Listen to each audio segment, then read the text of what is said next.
In this video, I'll show you how I made a simple but beautiful Nano Paludarium inside this glass jar. I'll leave most of the materials I used in the description and in the pinned comment if you want to try making this yourself. Let's get straight into the build. I'm going to start by building a retaining wall which will prevent the drainage and substrate from falling down into the water section. For this I'm using Seriyu stone, but you can use any stones or rocks you have available, even ones you found outside. To attach them together I use super glue and tissue. Together these form a strong bond which is 100% plant safe. I simply wedge some tissue in between the two rocks and then soak it in super glue. If you can, it's better to use liquid type super glue rather than gel. After about 10 seconds or so it will have dried. I continued this process to join multiple different rocks together to build the retaining wall.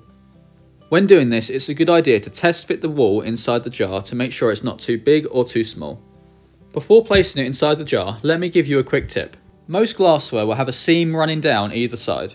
When making the paludarium, I made sure these were on the sides of the glass and not running down the front. Now it's time to place in the wall. As you can see, it almost fits perfectly. There are a few gaps, but I'm not too worried about them. On the right hand side, I'm going to build up a layer of drainage, which the substrate will sit on top of to keep it separate from the water. This is Leaker, and I'll be using this for the drainage. It's super lightweight and porous, making it the perfect choice. If you haven't got Leaker, you can use pretty much any rock or stone to build up this layer. Once it was in, I carefully patted it down until it was flat and even. With a small stone, I filled in some holes in the retaining wall. Next, I'm going to add a substrate barrier on top of the Leaker. For this, I like to use window screen mesh. Its holes are small enough that it will prevent most of the substrate from getting through, while still allowing a good flow of water. I carefully cut it to size and then placed it inside the paludarium. It doesn't have to be exact, and it often works best if it's a little too big than it needs to be. With the substrate barrier in place, it's now time to add the substrate. I'm using my usual mix, which I'll put up on screen now. I carefully pour it in on top of the drainage layer. Any substrate that falls down can be cleaned up later. Using my hand, I carefully squidge the substrate up against the back of the jar. A quick tip to make it stick better is to make it slightly damp before pouring it in. The reason I'm building the substrate up so high is because I want a wall of moss on the back of the paludarium. I then go on to remove all the substrate that fell down the front. It's important to do this as the high nutrient level and organic matter in the substrate will cause algae in the water if it's left there. With the substrate in place, it's now time to bring the paludarium to life with moss. This is some Fern moss mixed in with some Hypnum moss. And I think it will be perfect for this build as it will instantly fill out the background. I place it in small chunks at a time and then use my hand to press it down onto the substrate. I repeat this until the entire background is covered in moss. If you only have a small amount of moss available, that's okay. You can split it up and spread it out. Over time, it will grow and cover the entire background. As you can see, the paludarium is really starting to take shape, but I'm not done yet. This is spiderwood. I'm going to use it to add a little more detail and interest to the scape. I experimented with different branches and different locations until I found a layout I was happy with. If you wanted to, you can make this paludarium even more simple by not using hardscape. And a beautiful and natural layout can still be achieved with plants alone. The choice is yours. With the hardscape done, it's time to move on to the plants. I'm starting off with this small Peperomia. I carefully plant it through the moss and into the substrate. Long tweezers make this process a lot easier. Next I'm going to plant these small Fittonia cuttings. Once again I use some tweezers to plant the stem into the moss. Although they don't have any roots at the moment, they will soon root and grow. I really like the pop of colour they bring to the scape. Next I've got some Peperomia Verticillata cuttings. Once again these are rootless cuttings that will have no trouble at all rooting and growing inside this paludarium. I think their dark green detailed leaves make for a really nice accent plant in the scape.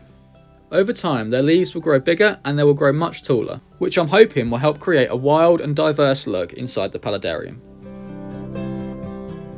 Now most of the larger plants are in, it's time to move on to some smaller, more detailed plants. This is a small cutting of baby tears. It's a fast growing miniature plant that I think would be a perfect fit for this paludarium. I'm hoping it will grow and climb up the wall of moss. Next I'm going to plant some small Hydrocotyle cuttings. This is a fast growing climbing plant that will have no trouble growing inside this setup. It's often sold as an aquatic plant, but unknown to some it also grows great out of water. This is more commonly referred to as growing immersed. With the plants in, I'm now going to add some sand in the foreground. Be sure to drop this video a like if you're enjoying it or finding it useful so far. After pouring in a fine layer, I use a stick to gently spread it out. You might notice that the sand is wet. This is because I gave the terrarium a light spray down beforehand. To create a better transition from the sand to the retaining wall, I add some small pieces of Seriyu stone. This helps give the Paludarium a more realistic and natural look. Now it's time to fill up the water feature inside the Paludarium. To do this, I'm using a pressurised spray bottle. But alternatively, you can simply pour some water in from a cup. Just make sure you do it carefully and slowly, so you don't mess up the scape too much.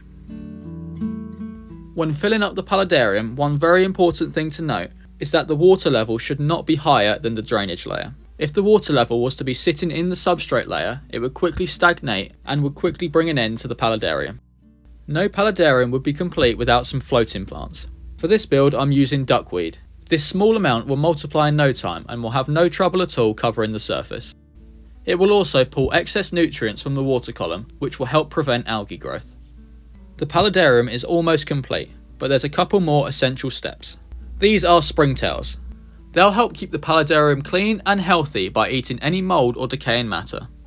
The mould and decaying matter they consume is pooped out in the form of fertiliser, which the plants were used to grow.